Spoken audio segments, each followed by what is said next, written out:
Hey guys, welcome back to Fantasy Tip. My name is Julian, and in today's episode, we're going to be continuing our series of episodes talking about each individual hockey team and talking about their players and their fantasy value for the upcoming season. Today's episode is obviously about the Boston Bruins, and we're going to be looking at NHL's list of their top 250 players that they ranked this year for fantasy value. Now, this is the only thing I have to base off of right now. Yahoo has not released their list, and their draft site is not really ready yet, and people have not really been doing drafts yet. So this is the only thing I have to base my list on. And we're going to start off by jumping right into our players that are the highest ranked. Before we get started, guys, please leave a like, hit that notification bell, and subscribe. I am trying to get myself to 1,000 subscribers this season, so please do subscribe if you haven't already, guys. Most of you guys that watch my videos are not subscribed. Jumping now into the Bruins lines, that top line is obviously going to be Marchand, Bergeron, Pastrnak. Second line, Taylor Hall, Haula or Coyle, and Craig Smith. That third line, DeBrusk, Coyle or Haula, and Nick Foligno. On defense, Grzelcyk, McAvoy, Forbor, Carlo, Mike Riley, Clifton, and in nets, Ullmark and Swayman. Without further ado, let's jump right into our players that we're going to be talking about. And first and second on the list are Brad Marchand and David Pastrnak. NHL.com has them ranked at number 8 and number 10 overall fantasy value-wise, and it's pretty hard to argue with that analysis, right? Marchand had 69 points in 53 games last year. That's on pace for, in a normal season, 107 points in 82 games. That's just unreal. Yeah, his shooting percentage was 20%, a little over 20% actually, which is a little bit unsustainable, but his shooting percentage in his career is 16.1%. So it's just, his numbers are not going to go down that much. And the thing is with Marchand, Pasternak's shooting percentage last year, who's his line mate, was actually a little bit low. So his is going to go back up.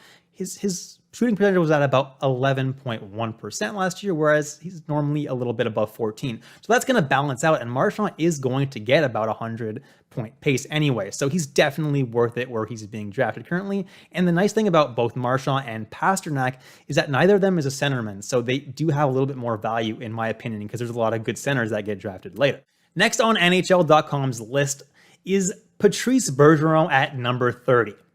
Now, normally that'd be a pretty decent ranking for Bergeron, and I don't really have a problem with it. I'm kind of indifferent with it. That's my analysis.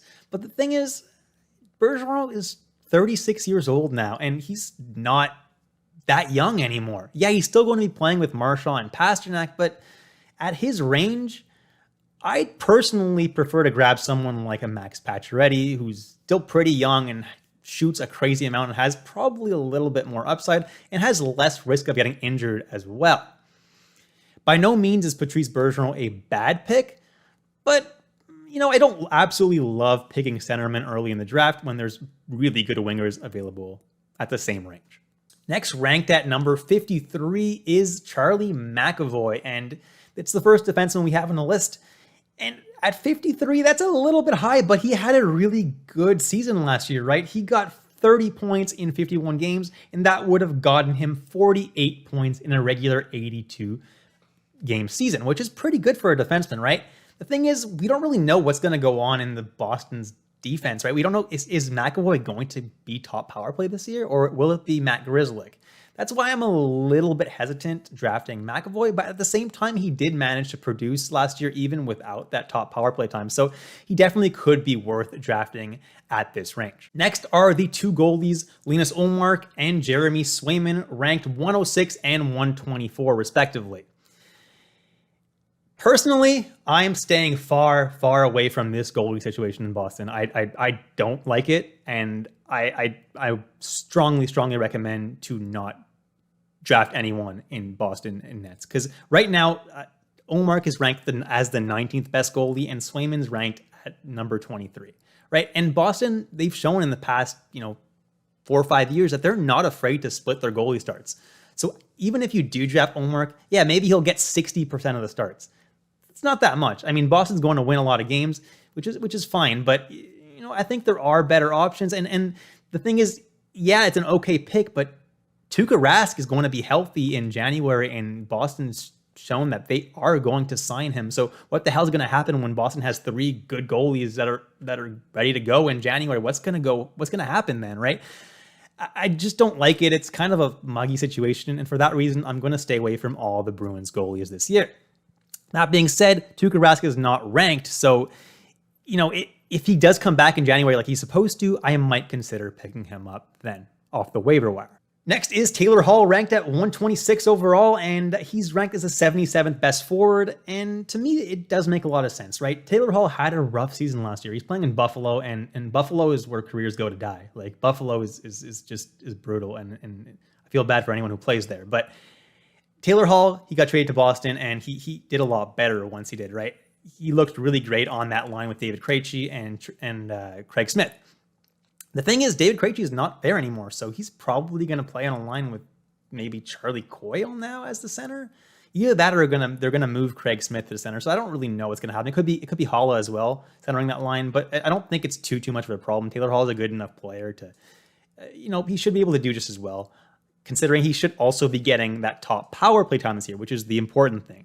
Because last year, Boston showed a preference to kind of put Krejci or Nick Ritchie on that top power play.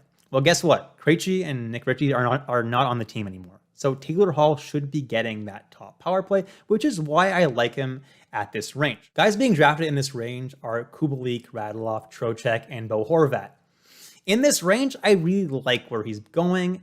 The only guy in that range that I might draft above Taylor Hall is Vincent Trocheck, since he really had an amazing season last year. He's going to be the second line center again, Carolina, and he could definitely go at a point per game pace. Next on the list is Craig Smith, ranked at 227th. And do I like him at this range? I'm kind of indifferent to him. He's not going to really get that much, top power play time with the big guns. So he's going to have an okay season being on that second line with Taylor Hall. But in this range, I think he's going to be okay. And he could actually gain center eligibility this year if he does end up reverting to center, which probably won't happen, depending if they like starting Coyle or Haula and as a second line center. But if they don't do that, they could definitely revert Craig Smith there. So if they do, he might gain a little bit more value. The nice thing about Craig Smith is that he does shoot the puck a lot. So he's definitely a safe pick where he's being drafted. Not necessarily my favorite pick, but a pretty safe pick if you don't want to go too risky at that point in the draft. Next, ranked at 231 is defenseman Matt Grzelcyk. And Grzelcyk is another guy who has a really good chance of possibly playing on that Boston Bruins top power play, but he's ranked at 231, which is really late. And do I like this? Yeah, I do. It's kind of like a high risk, but very high reward situation. So if he ends up playing on that top power play, where he's going is going to be an absolute steal. The dude's going to be like, he's going to get a lot of points. Last year, he was on pace for 44 points in 82 games, and that was with getting that top power play time. So if he does get that, he's going to be about a point every 2 game kind of guy. And at that range, you really cannot go wrong. Last but not least is Charlie Coyle, ranked at 250 out of 250 on NHL's top 250 list. Do I like Charlie Coyle? No.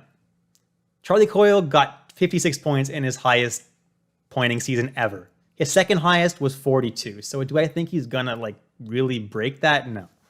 Maybe he does get 56 points this year. But that's kind of his ceiling, right? I don't really love it. Even if he does get that second line position with Taylor Hall and Craig Smith, I don't really see him doing that well, right? It's not like he's going to get top power play time. It's not like he's going to really do that much better than he has in the past. I mean, last year he had 16 points in 51 games. That's not good. So I would not draft Charlie Coyle. I'd definitely go for someone who has a lot more upside, and I'll definitely be discussing guys in that range in future videos. All right, guys, you've reached the end of the video. Thank you so much for watching all the way through. Please leave a like, subscribe, hit that notification bell. I really appreciate it, guys. Until next time, stay safe, stay healthy, and I'll catch you in the next episode of Fantasy Tip.